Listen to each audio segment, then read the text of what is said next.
Mesdames, Messieurs, très chers téléspectateurs de la grande émission Point de Vie, une émission d'actualité politique à travers la République démocratique du Congo, nous avons le privilège de recevoir pour vous, honorable Prince Mbouyi, analyste socio-politique. Ensemble avec notre invité, nous allons discuter sur ce grand thème, l'œil sur l'actualité à travers la République démocratique du Congo. Mwanamboka Mbote. Mbote ndeko journaliste. Peuple congolais c'est Pelimingi Kolandayo dans quatre émissions Point de Vie. Moutou Akuten Nayo à retenir ni par rapport à la présentation. Comme Bolanga, Monsieur Prince Mbouyi, Naza analyste sociopolitique, Naza coordonnateur, il y a structure Kaiko, et en plus Naza coordonnateur, il y a bureau, il y a honorable député Maindo. Très bien. Prêt à vous répondre dans émission na biso na ma question nyonso tout retour na yo na bo sembo nyonso pe na lo même nyonso na mesana ko sala mona bino na sala kango partout pour na sauver mboka nanga na za prêt. Très bien. Tango kota la Congo lelo RDC ozali na esengo to po ozali na mawa ya ko continuer ko vivre na mboka we. Tango na kota la Congo lelo na za na pasi esengo te mawate na pasi. Mais na okima mboka na ngate pona na esika mususu te. Il faut ndena telema pona bongo la makambo. Esengo kota na mboka na ngai. Prince Mbouyi, vous soutenez aujourd'hui la vision du président de la République. Pourquoi? Parce que lelo a telemisi biso tozaki na mwa pongi makasi balalisaki biso. Na makambo tali guerre na est. Tout ba est était mais guerre ya Congo. Parce que tu as agressé dans mboka mosusu. Parce que ça biso toujours qu'ils allaient agression, ba congolais entre bangonde bazar oswana ba opotana, ba rébellion, ça qui ba rébellion te. Tout le règne à Kabila ezalaki ba ko sa biso la sa biso pongi. Mais banguna bazo avancer, bazo profiter. Tina ndeko situka ki même que ba ko za biso inga awa. Ba bombe biso aso bilombe na biso na kitona na ba base mosusu songolo pakala. Ba musu de lokoti bango na Kingasani awa yaki pongi ba ola biso ba boto la biso mboka malembe. Mais moi na mboka Tshisekedi, Félix Antoine que je salue en passant mon chef. Aya fungoli biso misu le to ebi. O bande opposition balobi faiblesse za makasi lelo sur le plan de diplomatie. S'il a existé de la diplomatie na mboka na biso awa o eleki ya Félix Tshisekedi lelo yo na ebité peut-être ko ba tatango ya Mobutu. Côté la diplomatie à Zayelombe. C'est quand il habite en avion kende la luxe. Mais là on a toujours tous les avions, tu vas rater tant on décoller ce que Rokita. Même na décollage tant on rater. Mais moi en bas on a été vie en jeu. Autant de fois que ko luka solution pour Namboka. Aucun président sala yango. Abimaka te pour que nous lukandunda toi lukale sabana na ye. Avant na poto déjà za moi na poto. Ana sengo mata avion te, mais sala yango pour Namboka nanga. Les lois na Tshisekedi parce que après cette impulsion, à la volonté à changer mboka. Et là comme munene esaki to kundama davantage volonté à bongisa mboka ezaki. Volonté à sauver mboka ezaki te. Pendant que ça mboka ba prédateur, balingi Congo sans congolais. Balingi bozu ya Congo, balingi mabe na biso, bosomi na biso, mais balingi biso te. Les lois parce que ça ba erreur au régime esali ya ko signaka ba accord. Na ba mboko tozali nzinga na bango yango nde to comme la situation to comme nango lelo. Félix Tshisekedi aza d'abord a outi na école la démocratie a botami na nzunga démocratie. Et loka liboso na démocratie ezarata to vanda to solola. Ezakana no dialogue ne ba privilège aka. Mais azui tant ko privilégier dans dialogue wana. Ti lelo ya komi bisa bango lobike soki boboyi pe na mboka nanga alors paix total toke na mandoki. Soki démocrate a comme déclarer que solution ultime etikali mandoki na kanti bomoni volonté na ye ba accord azo signé et ba accord ya sentiment te eza accord po mboka ezo ki le Bunagana ezaka na maboko ba étranger mona mboka te na ndimi yango te ndambo ya Bunagana ndeza na maboko ya ba étranger. Très bien. Mais Bunagana nyonso na maboko ya étranger te ba FARDC bazana Bunagana batia okosa bato Bunagana mobimba te na maboko ba étranger FARDC pe azo bunda et d'ici là bokoyoka succès bokoyoka suite nango bako déloger bango tout le monde le clairement Kagame ndem tako sa makambo swana pourquoi yaki na Luanda ayaki en tant que qui? Pourquoi le président sud-africain a quitté? Pourquoi le président néerlandais, le président de France a quitté? Mais Yenda a comme interlocuteur en face. C'est parce que les loyaux, et bimi pour le que Yenda moto, Kolo M23. Et ça, groupe à rébellion, et ça, agression étrangère. Les lois a signé un accord en tant que qui? En tant que Yenda patron à M23. Au moins, tout le monde dit que Monguna va bomba kaye, va dénoncer les loyaux. Félix Tshisekedi a mis contre mur. A devant tout le monde en public. Presse ses yeux, vidéo, Bozori ba élément, Kagame KO, droit au mur. La main dans les pattes, la queue dans les pattes. Bomoni Angote, pour une fois, oh bah Robert les Lombé Afrique. Oh Kagame Bobo Banga. Kagame qui dirige l'Afrique et le Congo. Baloba qui ango. Très bien. Parce que pouvoir de gens ango lelo et outi na Kigali, tope na Rwanda. Ce qui pouvoir est attiré. Ndenge bande ko opposition ba goloba. Ce qui pouvoir est Fati et outi na Kagame angara tia contre Mirte. Bao bazoka pouvoir na nzela Kagame, ba ko banga ko tanga ta kombo Kagame na télévision. Tina reni na bango sili, ba tanga kombo Kagame tamba na mokote. Mais il y a Kena atie contre mur. Tala longi ya Félix Tshisekedi 48 ans en Angola. A seka kite? Moi na bata message ko seka. Sourire za na mbonele nyoso. Mais c'est qui t'es obligé kanga kanda et puis t'as kanga kala Kagame ti contre mur. Kagame a signé bando, a signé mbango. Retrait immédiat à ba troupe, a signé en tant que qui? Oh, tu le dans le salamité. Voilà. Très bien. Ceux qui te rebattent là la pour tu te battre na zai ko commander ba troupe wana. Mais le lo au moins Félix Tshisekedi a mis Kagame na mis sur Adonis. C'est déjà un acquis. Pourquoi tu crois avancer té? Pour que na tina suka achever. Même si na sima basali ba trouble ba mati sous ba moi poudrière et zakara nyoka bakati moto mokila ndezo bina et kosila tu sais que da sa guerre côté outi na ngamba Kagame. Très bien, bandeko boko landa biso na émission Point de Vie 089 00 60 149 toyambi honorable Prince Mboyi Yazali analyste sociopolitique na yende to kobeta lisolo ekolo République démocratique du Congo. Ah on a lingaka beaucoup plus vérité za likolo amesa parce que ceux qui ont bombe vérité za le roi lumière ata molili ezali et puis la place yango et telemi.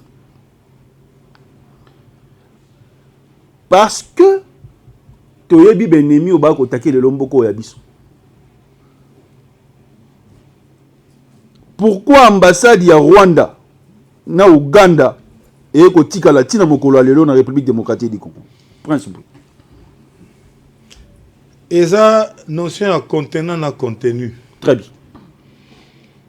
Aucune fois tout le temps on va envahir biso na guerre na bango Rwanda, ambassadeur rwandais akima mboka oyo sans que babeta efimbo.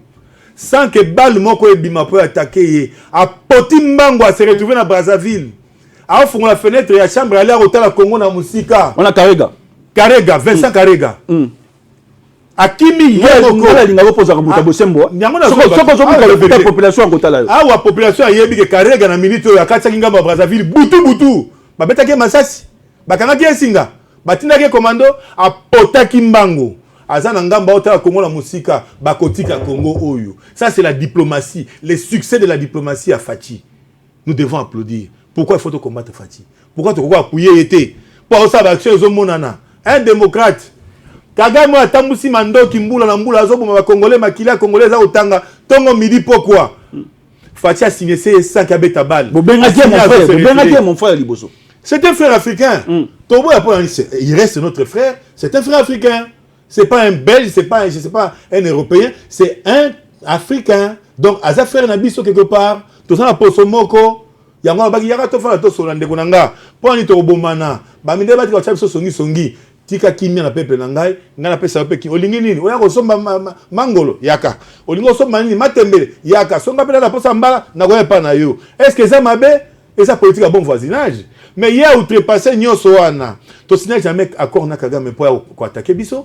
Yo soka fachake au signer accord pour c'est une partie de la population ils ont réclamé des accords secrets. Oh le PC va payer ba ko agresser biso moi avantage moi mingi. Wana bilobela soke zaka ngacha do murte na Angola. Atie kao pour la première fois. Les géants africains bazo ganga Kagame azaki a plié, a signé cesser le fait immédiat, retrait sans condition. Papa, nabi ki kaka ya pamba na papier, mundu ki betité. Mais a force ya diplomatie on a monate, ate pas mine ba obeta na masasi. Moi mbala azoke na politique moko, lobo kanza mekanda likolo nai. Le beau quand Nzambe ndali kolona. Et puis to zongisa guerre wana côté outil. Kagame, Kangale on a bisayo. Kagame déclin na yango limonani. Le mal chez vous, le mal chez vous, le mal chez vous, vous besoin soutenir le vision en chef de l'État. Balobi boza beaucoup plus n'a pas applaudissement parce que le chef de l'État promet, il parle trop, beaucoup, mais sur terrain ils ont réagir. Au le balabangoni. So babi applaudissement, ceux qui n'applaudissent mokonzi ya mboka nanga. Très bien. Na sali sumuti. Mokonzi ya mboka nanga tanga zo bunda po na mboka. Azo bunda po na famille na été po nga pena za na bosomi. Lelo oyo, même culture na biso mokonzi balon na kai libanda te, soka kufi ba kunda ka libanda te. So to zine fils ka ta signe ya Lumumba oyo to kundi na mboka na biso. Azo ngisana na culture nanga. Azo ngisana na. Qu'est-ce qui prouve ça signe ya Lumumba? Au moins mascarade bako otena so batie wana biso yebi bon pas si ba opposition argument makasi ya qu'est-ce qui prouve que wana ezali mino ya Lumumba pento to Lumumba to kuna to kena na makambo mike ezanga tina très bien oh eza makambo ezanga tina zana la kisayo oui o eleki yango eza roi ya wa reconnaître et puis roi tia ke longina se roi de Belge ayena Congo ao a reconnaître que bazaki coupable na kata likambo wana yo tele msa roi na Belgique ya tia pa lo bango depuis ka isalamaka ça c'est la haute diplomatie. Dans Lumumba, mais tu as une analyse, la labo ezali, tu as yango. Et là, tu as pas mais au moins signe wana, roi yati a reconnaître beaucoup mi fort. Très bien. Honorable Prince Mbouyi. Nazolanda papa. Moi namboka Ntingi Pululu na moi namboka Noël Tiani. Ba vandi esika moko ba proposer loi de père et de mère. Pensez-vous que moment yango oyo ba député nationaux en mboka na biso ba koki ko vanda pour loi yango eleka? Pensez-vous que il faut mettre loi yango de côté parce que ba infiltrer bazali moi mingi tina ndako ba konjo ba ko diriger biso lelo wana malobo opposition? Avant de répondre à la question na Bisayo, na chantier oyo honorable beau-frère. Salut, na yaka pona ebe ndako nanga. Na eloko au beau-frère azo sala honorable Ntingi naza totalement simana et nazo mobiliser bakoy ko éviter ngo lelo lobby sima lobby toko kweya nango un vrai congolais de père et de mère ko banga loi wana te ako appuyer yango c'est l'une des solutions pour sauver mboka na biso toza na niveau de trahison eza tellement profonde que tina femme na faire DC tina ba ministre en fonction tina ba député en fonction ba ko trahir mboka. Et plus loin encore, au monde a même autorité à l'église catholique. Parce qu'on va appuyer ennemi, adversaire, oh yabiso. Trahison, c'est mon ennemi. C'est profonde. Quand tu as préparé une proposition de loi pour la trahison. Ça dit, si on trahit Mboka na yo, et ça t'a quoi arabe bazakanango. Babundi, botina, juif, finalement, juif, patie loi, mon babi, oya ko, mais a censé ennemi. Cour martiale. Pourquoi ce côté à côté? Ce que les Congolais à solo, de père et de mère, aux hommes à Belém kaka au Congo. Pourquoi au banga de père et de mère? La plupart des acteurs politiques qui ont dirigé Bisso Lelo, bazar ba nationalité mi balé ni population en Koloba. Pensez-vous que loi n'est le canapé? Parce que tant que tu as un vacances à bana la bana basi bazar na poto. Pensez-vous que loi n'est le cas? Et que les aka so biso mo bana mboka to telemi to bundi. Beja au sauver Congolais. Et Africain mususu tonne na reso ezaka Congolais nda ko telema pour revendiquer pays Simba. To ko isa bango. Toza envie. Bilombe bazali. Bilombe bazotala. Bavandi ba kotala oyo ezoleka. Moto nyonso azaka politicien te. Mais Congolais à côté lema et puis bakokweya. Makamoto au mona mboka na biso trahison ministre au telema azowela okanga selfie na Kagame. Ministre au telema zo ba que non député au telema zo ba na soku tu Kagame encore opposé candidat on a voté comme président nanga. C'est la haute trahison. Mais na mboka ba arabe ko mekelo ko na te. Ah bah toi sakana, c'est comme si pour moi quoi bandeko catholique alobi Kagame a plus fort sur le plan diplomatique que moi Namboka Antoine Félix. Yebisanga, au monté congolais pas vandi kinya. Et encore ba beta biso tonga moko boyo ya suki ya zododo suki ya nini, toko kasu ko mona makambo te. Ba so la déclaration minene boto vandi et pas barabe na pays barabe. Au mekelo kanengwana, aux appels ça va vivre. Ba kolano na lidusu ti o kimo ke na mboka musu, ba kolanda oti kuna. Mais congolais tout ça le quoi tozo yebate makambo le kana mboka biso et tali biso te. Mais pendant que tozo kufa, chaque jour bazo ma maman, bazo ma bana, bazo ma basi, makile zaka kotanga na mboka oyo, ça fait combien d'années? MONUSCO force il y a monde entier était mis en force onisienne pour protéger biso et Tchakimia Namboka. Bah Avansarata n'a pas mon côté une vingtaine d'années après. Il faut rien, c'est du bidon. La MONUSCO. La MONUSCO doit partir d'ailleurs. Et d'elle-même à Okendete. Armement, Tolandi porte-parole. MONUSCO, c'est maintenant tout ce makamona beaucoup. MONUSCO, c'était une distraction de plus. Bah, il va distraire biso davantage pour pas continuer là. Quand il y a matière première na biso, bah prédateur wana balinka rabatia biso en difficulté. Ndé bazu MONUSCO a biso façade. Nzoko moko ya pas mbezata ya lokote. MONUSCO a tellement à lobby que na kokabitumba wana te. MONUSCO parce que M23 zana armement makasi. Yé MONUSCO a qui a po asunga biso na kimia. To a que noye ba mandoki nini ba M23 bazana ngo aya ko sala biso ngo publicité. MONUSCO a sala publicité pour la bangisa biso. To banga M23 qui a la puissance de feu au l'équipe monde entier au force onisienne et ko zoate. Ça dit biso to le bateau bateau mitika kaka basa o balingi po baleki nguya. Alors ça plébiscite il y a M23. MONUSCO ko mérité aux amboka biso te chez les arabes MONUSCO ko mekate. Pourquoi kaka biso? To ta ba umba MONUSCO on est anine. Et ça va prédateur wana ba européen ba américain ba on est dondwa. Ya on MONUSCO biso ça la position wana makile tangara be otanga. Ceux qui sont incapables de Bunda même na M23. Au Sani na Congo. Dina na oni no continue na Congo. Congolais ont mon attaque que MONUSCO azako bomami sur la distraction. MONUSCO a sa complicité na batongo ba rebelle. MONUSCO a sa position ba FARDC.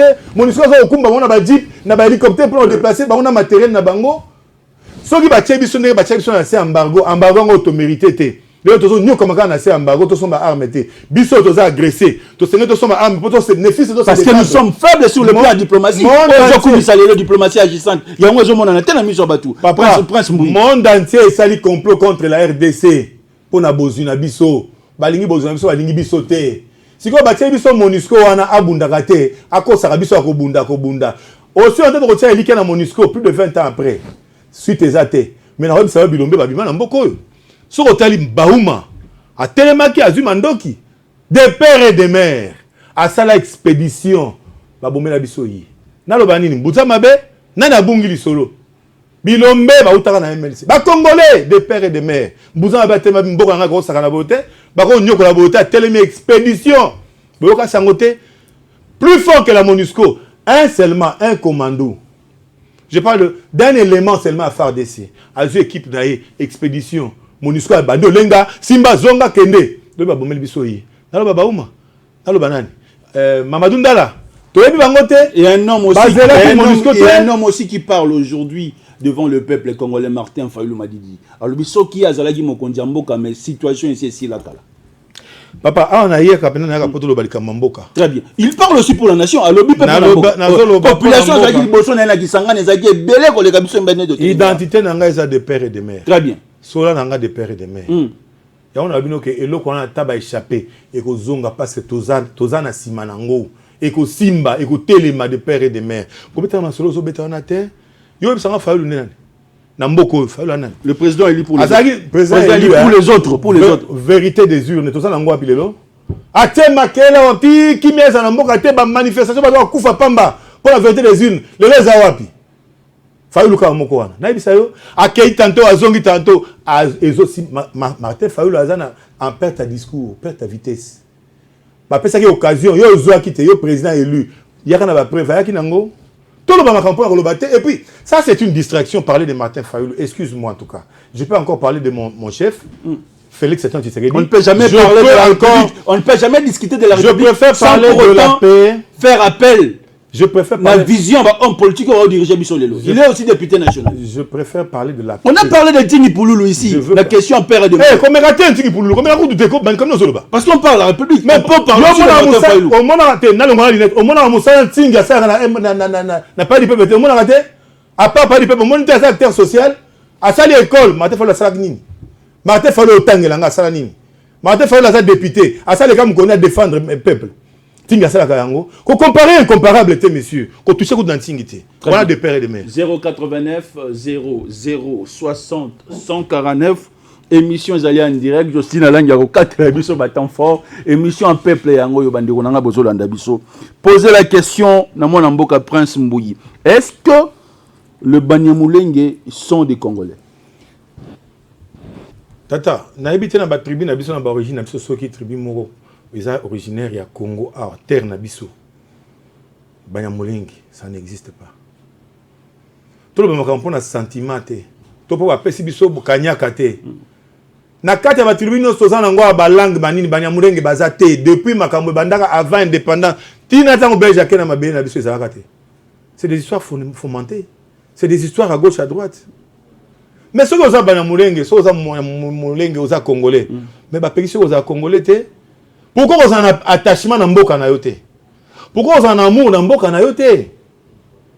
La kisa koza Congolais na misala, lokola nga na kobimatia zo mandoki pona combattre mboka na nga. Soki Banyamulengi ba Congolais, bon, to concéder ba Congolais. Mais ba à peine à bénéfice qui na lolenge ba Congolais ngo. Mais ça autozo monate la plupart. Je peux pas dire bango nyonso. Il y a aussi des Banyamulengi qui sont conscients, qui se disent et loko ba ola tsabiso ya pamba. Si les Banyamulengi ne sont pas les Congolais, oui. Est-ce que nous avons aussi des Tutsi Congolais? Je ne dis pas que Banyamulengi ba Congolais, tout ba Tutsi ba Congolais. Je dis ceci. Au cas où ils étaient de Congolais. Très bien. Au cas où ils seraient des Congolais. Mais alors, bah, sa position quand il y a Congolais. Bah, et nous savons que parmi eux, il y en a qui sont conscients, qui disent nous ne voulons pas de cette histoire.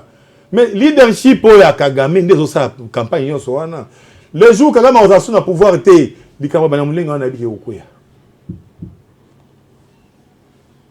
ça c'est sûr. Les lois on a le banayo et lobby, si ma lobby Kagame a okuya. À ça j'ai un déclin naïe. Et na force et diplomatie à Fati à cause de repousser les bandes. Selon yo, parce que yo ndo invité to yami na poko lelo. Embargo to ko continuer nango. Ezali complot ya communauté internationale, to ezali trahison entre nous les Congolais na kati ya mboka na biso. C'est un complot bien conçu, bien ficelé par la communauté internationale qui a besoin du Congo sans Congolais. C'est ça ce qui justifie cet embargo. Embargo ngo balobi eza pour na contrôle ba armée tambola pam kili ki était na Congo fait ça contrôler sinon aux dégâts. Ba bien na Congo te. M23 ça personnel wapi. Ba arme MONUSCO bête bino tolo ke M23 za ngo ya sophistiqué eza wapi. A identifier ngo wapi na Congo te. Donc ba rebelle ba na droit au côté ça ba arme sans embargo. Rwanda a agressé biso na droit ko zo ba arme ndenga lingi ya qualité nyo so sans ele kana justification ya ONU. Kaka biso nous ne sommes pas les dindons de la farce. To ko zo ba arme. Soki ba zo contre embargo na bango, ba ko tia embargo contre le peuple. Le peuple a sa puissance sur les ba arme. Peuple au télé. Dès le 17 na stade pour na ko sambela pour na faire décès. Mais to ko ça on surprise to kiti na MONUSCO akende. Akokende. Et ça ka peuple a conscience. Oh le loto zangiango. Peuple a conscience. Oh le loto zangiango. Tozanango basongolo bazanango ba misusu balingi kaka ko samba mondela bendi ya PC kanyaka aloba n'importe quoi. O ezata to sangana. To bunda po mboka nde eza en danger. Ezali kamuté ya est ne pas la guerre de l'est. Non! C'est pour distraire les autres. Congo est en guerre. Rwanda a agressé Bisso. Même loko ya décréta qui n'a ni état de siège. Mais non, il faut pas qu'il n'y ait plus le même. Tout ça en état de guerre. Tout ça en état de guerre. Et il faut que tu aies mato bunda. To lukama kokito bunda. Et puis c'est possible to zoyango. Le Centrafrique est libre comme il est indépendant. Ba ko ça soit toujours fêter ba indépendance. Depuis quand vous êtes indépendant, nani? Yo za indépendant côté iranien na yote. Ouais, tu sais qu'on a belé les aguilles de Nzambe, Mukeli. Tu sais qu'on a na France, tu sais pas na yo. Mais pas privé au droit aux oh Nzamba pesa yo pour te kana oh yo lingi. Tous indépendants, tes photos imposer indépendance dans Mboka na biso. Yango fatia lobi na bango. Et ça a deux options. Très bien. Soit la paix, alors la paix totale pour mon pays, sans autres formes de procès. Sur les yango te option tika les amandoki. Très bien. Tobunda. Kabila, avant de partir, devant le peuple congolais, il a dit tout haut que j'ai cherché 15 meilleurs collaborateurs dans Zubangote. Est-ce que le président de la République, Antoine Félix Tshilombo Tshisekedi, le prince Mbouyazo soutenir vision naïe, Est-ce que le président actuel ici a eu 20 meilleurs collaborateurs, y compris dans Bandeko Baouti Diaspora? Moi, je ne sais pas statistique Très bien. Pour la présidence. Très bien. Je même pas membre, il y a UDPS. C'est une question de curiosité. Je ne sais pourquoi j'ai posé ça. Par curiosité, je dirais, Azan a collaborateur, peut-être va bombami. So bazala quitté, batangela qui même pas 6 mois dans Mboko yo, anga ba bomba. Batangela qui a osa mikolo asali na pouvoir te. Fati ozo mona notre lobela wana. Batanga mikolo na misapi a okende. Lelo azali. Ça veut dire ça va collaborateur. Donc to minimiser te. Azana ba collaborateur, ya makasi ba cerveau bazali pe. Bande ko sa chantage te, ba ba sa musala. Tant on a Fatia bimi, mais les autres traités na Angola, la commission ezali non, ou ba traité suite maintenant la décision Kagame qui va se retirer sans condition immédiate. Faisabilité nango, mais autrefois on pouvait même pas parler de ça. Kagame est en face, bon discuter que abima et puis andimi et puis modalité, badate tout ça, mais attendez, mais c'est une percée terrible. Donc Fati le loyo na ebité na ko yemba to kolobani ete mais azan ba collaborateur. Azan ba collaborateur na collaborateur nyonso bata ba santo. Mais ba bazo bunda ko pe ba réalité ya mokili bazali. So bazali te ba kao Fati azotia ba Kagame oyo. Succès au Fati na monde entier ba big diplomatie oyo ezala te. Azo yango wapi. Donc pour moi na mboka Prince Mbouyi pour na yo le président de la République c'est un bon manager sur le plan diplomatique. Yamakasi, il faut qu'on renforcer. Pour Moutoumou à Kokate. Il faut toujours tout sungaye. C'est à mes frais. Très bien. Avec mes maigres moyens. Très bien. Mais nazo linga peuple à comprendre à Sosola. To soutenir vision na pas zo longa vision na Boumbu. To bima logique wana ba mindele batia biso ya Boumbu toute notre existence. Et si là, to changer paradigme, to komata ba somi pe to tel ma pe botoloba to tel pe cuivre to tel pe content la biso place otolingi nde tumba na ye depuis ba indépendance ba betra bino tolobo ko tata usine na raffinerie ya cuivre to ya or ça qui permettait au koko ke na ba officier nyos diplomatique ba limela ote mais le Fati ati yango très bien. Et tu es na Rwanda, oh, tu as dit après si Rwanda qui exploité, mais pourquoi ça lui a saisi dans la raffinerie? Mais la maille pio, mais la maille pio. T'es normalement aux autres tout le monde là. Moi n'amboka godem poi, alobi nzambe asali sa mokonza mboka apesa ba collaborateur à malamu, oh tout bazwa pembe na mingi bazami yibi, lecture na yo. Voilà ça point de vue il y a mon amboka godem poi ndenge pe ya moneli hein. Très bien. Bongo ye poi place ça na bato so ba mene ba malamu, ba santo. Ye godem poi. Akena ko zamba Angelina Lola po baza pembe na ye to musalo ya sala eza succès ngalo ba bilan na ye na mona ngo eza bidon imbisa kana ça peut point de vue nanga ko bana na ye godem poi banda van assemblée na regeta ko tifata batia mutu mususu li ba batake o musali na nzambe to kwa ça il était porteur d'espoir mais depuis ça on a c'est du bidon. Et ça va querer la mike ba kangani na oyo ba sonangi na oyo ake okangisa oyo musa ba tinanga na assemblée yango wana yenda ça ba collaborateur malam koleka ba za pas chef de l'état mais tout le ba kamsu to tala kate ngala lobi bien wa ba collaborateur chef de l'état na ko ba te nyoso ba santo mo santo pe kuna azate très bien yemo mo ko zabe mo santo te mais au moins ça ba collaborateur quand même ya malam ba zo sungaye très bien et sengela abakisa étoffé pour musala ekene liboso très bien est-ce que le projet est-ce que ya ba critiquer que bango ande ba sa mabe ye godé pour place ali ba collaborateur ma malamu to yemo ko godé pour ça clean. Est-ce que le projet 100 jours et là qui projet moko récite parce que ba tout bakanga ibanga na projet wana bazali banda au moins le projet wana tango mokonza okota na pouvoir en tout cas il fallait faire quelque chose le gouvernement ezaki kuna bloqué makambo yo tambolate il fallait faire quelque chose so balancer le projet wana ba mekaki pe ndenge mokonza ba ke soko yena pouvoir et ça l'école moto ba ko la chef de l'état comme ça prendre la réalité oh ils sortent aux la kiti il y a monté l'état aux en opposition so yemba alba qui en clair a mo sans doute ici emi ce qui va détourner les loyo que projet ça la faille oh tout le monde a vraiment que makambo est simbité mais attendez c'est pas le chef de l'état qui doit quitter pour aller prendre du ciment mélangé avec le sable pour faire le pont. C'est pas le chef de l'état qui c'est là que le Gumba est bendé comme ferrailleur. Non. Tout ça à part des choses. Il y a sali par naïe, na niveau naïe.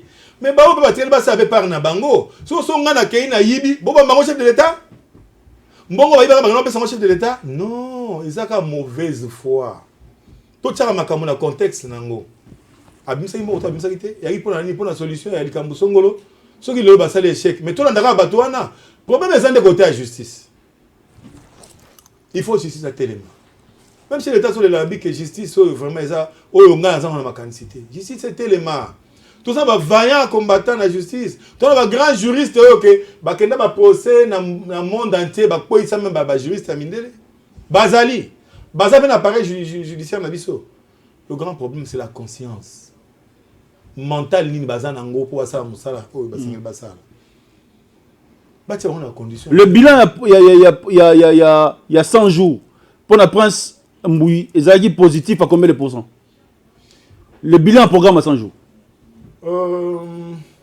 je dirais que c'est un tenté. Révolution de la modernité, 5 chantiers peut commenter dans ce oui, nazo yeba 100 jours wana. Na mona ki au moins banda ko telemaki pour na ba officier, pour na ba soldat. Ba saute mouton. Ils a dit 10 mais ça m'a cassé 3. Oui, ils a échec. Ouais, très bien. On a lobby. Mutuna étape et responsabilité na yé. Très bien. À ça là qui est signé à ça la té. Mon konzaka o longwatel longwatel d'état pas aux abriques à ciment. Tout ça na monter mato comprendre. To que liboso. Ça dit so yondo za gona pour na brique ça qui brique té. Mais justice on a lobby justice télématé et kangayo et tout pourquoi o tchaki ba brique wapi. Et non baba bango. Mais voyez le visé état des droits honorable prince Mbouyi. Oh yozo soutenir Yango derrière chef de l'état. Pourquoi ça ne marche pas? Visage chef de l'état Monique ils ont marché. Il y a état des droits. Oui, la justice. Très bien. Kasi yango babi atako toute maman botaka bi ke to botaka mwana motema na été. Ça dit tout. Ça dit na mo benda yo yaka yo dans la justice ça likambo songo le dossier yango. Mais yo ba bendi au côté aux la relation na songolo pakala. Au bando lembisa dossier. Chef d'état il faut pas le bakaza dictateur. Balingi ya kotrati na sia ba terrasser, pas le bakaza non za dictateur. C'est un démocrate. Aibi ke au moins na ba échelon différent makambo ko ça mais c'est tout. Si quoi, nga personnellement la conscience nanga. Na 100 jours na kona na sécurité. Très bien. Pour volonté zalaki, mbongo ebimaki, alors il faut faire maintenant avec bato bazoki mbongo. Très bien. Le lenge mwana mboka jila lingeta ko sala makambo lelo. Azali na nzela ya bosembo, to pe azali na nzela ya végétarien. Bon, na loba ke mwana mboka jila lingeti aosa musala ki tok. Na zonga liso aosa musala ki tok. Jila lingeti, mon inspecteur, il y a eu un go. Et ça, makambo nga na botami na mboko na komi na suki ya pembe na monate. Moussa lingeti za okanga bato te. Ya za justice te. Ya ko mener investigation na ye. Aye na résultat ya ngo ya pesi bino. Justice ali pas ça. Tout ça na mboko ngo balingi démocratie ou be balingi le woni. Tantôt boto la démocratie, après boto ke bolingi muta sa dictateur. Tango jila lingeti ka Monique yo ibaki mbongo. Akanga yo il y a la justice. Congolais, il faut comprendre, mon salaire c'est que chaque échelon a la responsabilité est à moto. Moto na ici kazo qui peut poster naïe. Mais c'est que Lingeti fait c'est un grand travail d'une très grande valeur. La population réclame la présidence de la République. Place Ménoir et Zamouan Mingi. Problème est que place est son bon à l'état tambolaka. Aza droit koleka alandela. Bon on a président ba bon bande ba bemekuna. Ok, t'es pour Anine. N'a pas ici. Beaucoup qui essaient de contrôler. Ah, c'est Moussa Naï. Mais Ngana a applaudi Moussa là. Je l'ai dans ça là. Et ça fait des arrêter. Bateau, il y a une mauvaise langue de Bago Benga Movetara. Pourquoi? Parce que na Congo tellement ma belle qui mingi. Peuple azaki tellement nyo comme mingi na ma be mbula na mbula to bota mi to kol to boti bana bana baboti. Ma be na ma be. Ba homme politique ma be na ma be. Lelo oyo muta sali quand même bolamu. Bateau ba mi tema ya solo ba ta ba bito féliciter. Tant que vous féliciter, pourquoi on va féliciter? C'est normal, végétarien, le mais pas Congolais, pas côté la biso. Pas Kanisa qui bino qui boye na pouvoir, li kamba corruption aussi là. Des journalistes. Oui. J'ai alingé que dans l'orchestre na été soit Wenge to Zaiko pour avoir succès. À ça l'orchestre était, à beta musique était, à tina batala kute na nzela. À ça kaka musala. Lelo oyo ba caisse na bino tondi réserve na bino échange. Et comment on a noté banda besoin d'indépendance ou bien indépendance. Mais j'ai la limite à ça, Moussala, le lot réserve, écoute. Bah, ouais, bah, prédécesseur n'a pouvoir, bah, le baginin. Totiki 1 milliard, bah, yem bignon, so, bah, yem, na télévision, partout, bah, biango. Le lot, combien, Zali? Plus de 8 milliards. Et ça a maté. Record en ligne. Azo fouta fonctionnaire, azo bunda, azo kenda, azo zong. Yo, bagay jini, ngete, azo sa végétarien. Te, moussa azo ande commissaire vedette. Na on y a route mata sous. Côte na mata. Parce que azo sa bolamu, ba doit témoigner azo sa bolamu. Bolinga te, a continuer à sa péa kito. Qu'est-ce qui a changé après alternance dans Mboga? Qu'est-ce qui a changé lorsque Joseph Kabila est parti comme sénateur à vie, à qui vendre un roi sénateur à vie, tant que Bino Bozu pouvoir, et là on a changé, tant que Yomogo Rota la Congo Lobby, oh échangé, l'époque tant que Baimboga Bazala qui va prédécesser, ils ont raté. Gratuité enseignement. Passeport ezali soutien dans Mboka na biso. C'est qui hein? Bon, nga eza pembeni eza matière ezali. To saka na passeport, to na droit aux na passeport te. Même tant que ne musika te. Ata izine au basalika ya ko raffiner cuivre. Izine ya raffinerie à cuivre. Il y a passeport balobi. Il y a passeport balobi ba qui ça na $99 mais ba imboka ba rotina biso testo balobi $162 on ne passe pas. 90, 162 au moins disponibilité. Il y avait des gens qui avaient des milliers de dollars à passeporter. Je préfère encore toquer na premier pas, qui toque comme un 10e. Gratuité enseignement, ba imboka balobi ba frais nyoto to bolongo la ba parents ba koma ko futa. Complice complot ana ya ba autorité catholique. Na ba opposant, de ba ngaba ko isa eloko ana ça l'échec. Pe ba longité et ça le succès. Zo to ya scolarité avant gratuité na le loyo na garantie ça succès. Gratuité, passeport, Isinia. Et belle diplomatie internationale, tout ça dans le monde entier. Tout ça sous embargo, Prince Papa. Tout ça sous embargo. Les Congolais, à diriger dans quatre institutions. Besoin qu'il y ait de diplomatie en diplomatie, mais parti est dans le jeu qui m'y attend. Hein? Papa, embargo on a fait à Koutakiango. Oui, bi? Embargo on a fait à Okoïsango. Peu importe, tout quand avant to comme na suka wana ozolo bato ko embargo na bi force ya diplomatie ya fati embargo ko kuya ba otika na embargo na bango ko squelette to dévier yango au moins politique ya fati obstacle liboso soit ko contourner yango soit ko percer soit ko sauter yango mais ne jamais reculer so boye barater secret fati za wana. Très bien. Et à aucune stratégie nyonso embargo on est la carton à pamba vide. Tito ko solo la boye. Tozana ministre économie.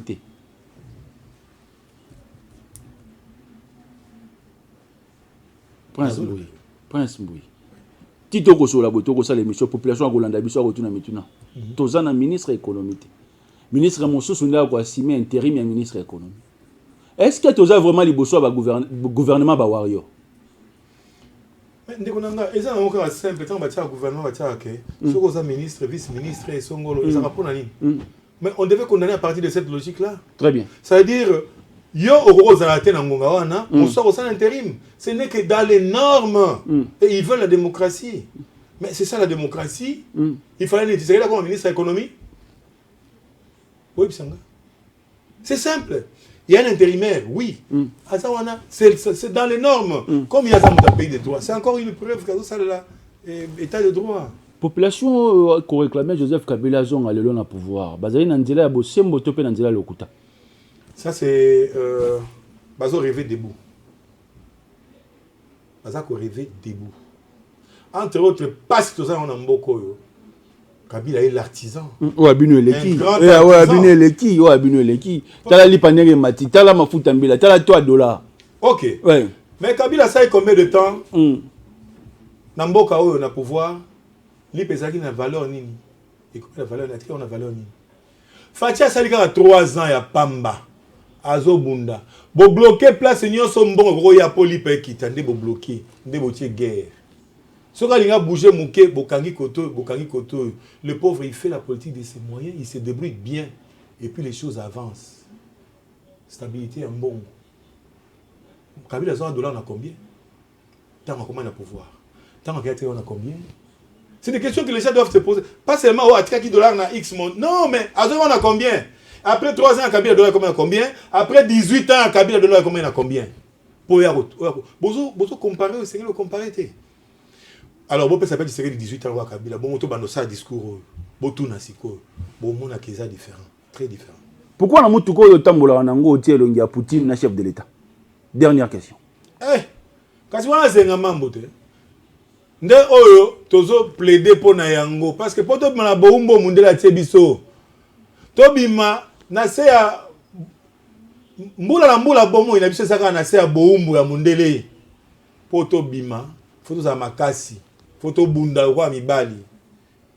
Poutine a na kati ya ligne wana organisme international na ba logique na bango. Mais à mon avis, il y a un point à étouffer, à disparaître.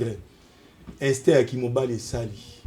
À confondre toutes les logiques internationales. Il y a Bretton Woods, il y a WAPI, il y a WAP. À confondre les loyaux, bazo redessiner carte à Europe économiquement. Donc, la stratégie, les loyaux, makamounio, c'est ça que bon maman a c'est. Et bimi pour les. Pas bon même sur bilomé en Afrique. Saddam Hussein. Oh, azan ba armes sophistiquées. Il y a le Kouta. Baye bataille de l'autre côté, bah vous voyez, Afrique est vendée au Tala.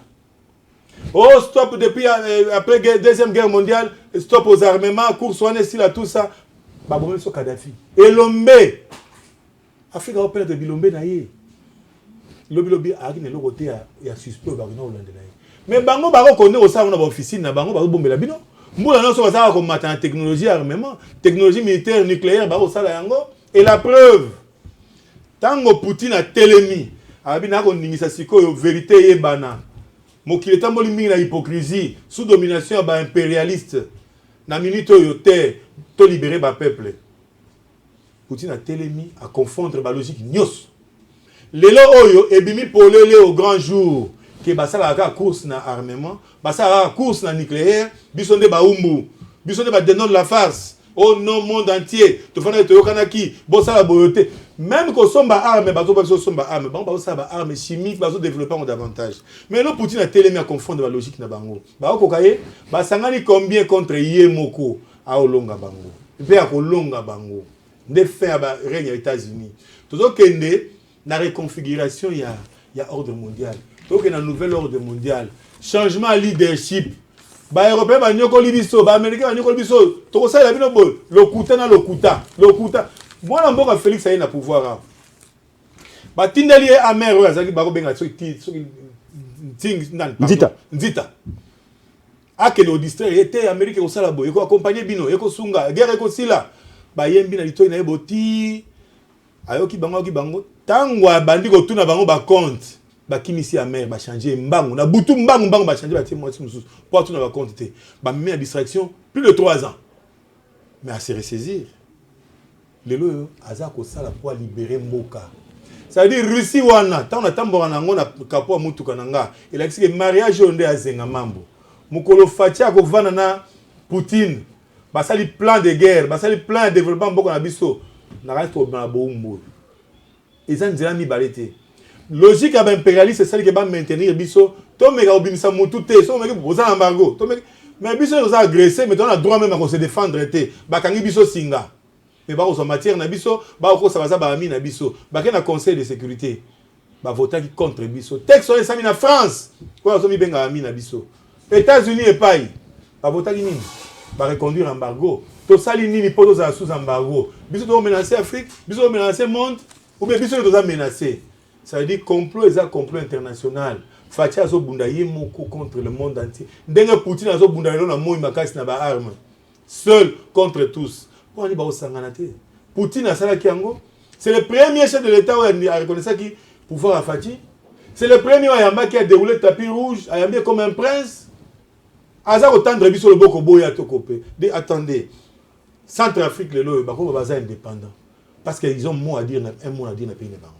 Bako décider ne balingi bako fitin bara bazana ba américain te bako fatin ba chino bazana ba américain te bako faté tozo banga nini wana izalaki malaba moko eza ba américain te eza ba congolais so congolais te mité pas sauver ngo américain va sauver te américain zo ko zo yaye français zo ko zo yaye pourquoi nous ne pouvons pas dire non fatia okena biso malembe na nzela wa to senga ka chef de l'état asangana ka na Poutine ba le betama. Pour accord à coopération militaire. Et ça a déjà. Dans le Parlement, depuis 1988. Et ça a déjà. Sénat ou tout qu'on ça là pas. était le quartier d'État a fait impulsion. Très bien. Mon codi pesa mando qui to bunda tumba. Wane zalaki maloba ya honorable prince Mbouyi na kati émission point de vue. Mais nazo la igwe. Na bomoko nde tokotenga Congo. Nazo la igwe telema. Igwe telema. Igwe espoir à peuple ça répand na igwe telema. Lelo ezali kama makila. Wana Jean-Pierre Bemba. Jean-Pierre Bemba kona ni susu. Lelo ezali kama makila, lelo ezali kama mabele. Carrière ici a été sur le plan politique. Aza makasi mwa mbali wana. Silence wande te onto solela ki atelema. Abima lo. Silence wane le ki a Joseph Kabila. Na minute yo komi. Silence wane le ki a Joseph Kabila te. Silence ya Kabila, c'est silence hypocrite. Silence coupable. Silence coupable. Nous sommes arrivés à la fin. Nous sommes arrivés à la fin. C'était votre émission Point de Vue. Point de Vue. C'était avec privilège Neto Yambaki, Prince Mbouyi, na Pesimbote, na manager Olivier Kalabassi, na Pesimbote honorable Ntingi Pololo. Ba ndeko tout. Bototini la biso ba testo. C'est votre mission Point de Vue. Awa nazara na couleur politique te. Na yambaka Lamuka, na yambaka Union Sacrée, INT, MLC. Ici, c'est l'église au milieu du village. Restez scotchés, cimentés. Ciao.